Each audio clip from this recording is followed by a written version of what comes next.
শুভ সকাল বন্ধুরা।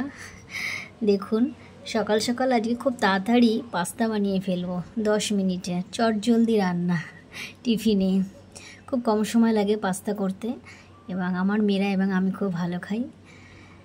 পেঁয়াজ, রসুন, লঙ্কা সব একবারে তেলে দিয়ে দিয়েছিলাম। ডিম দিতে হয়, 2টো ডিম দিয়ে দেব এর মধ্যে ফাটিয়ে। আমি এটাকে খুব তাড়াতাড়ি করে রান্না করে ফেলি, আমার একদম সময় লাগে না, ধরতে গেলে 10 মিনিটে রান্না হয়ে যায়। তার জন্য ম্যাক্সিমাম দিন সকালের টিফিনটা আমি পাস্তাটাই করি, যেহেতু আমিও ভালো খাই এবং মেয়েরাও ভালো খায়, আর খুব কম সময় লাগে তার জন্য।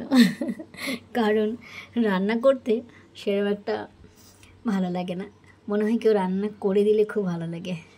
তার জন্য যত কম সহজে রান্না করা হয় সেই সব রেসিপিগুলি আমার খেতেও ভালো লাগে এবং রান্না করতেও ভালো লাগে।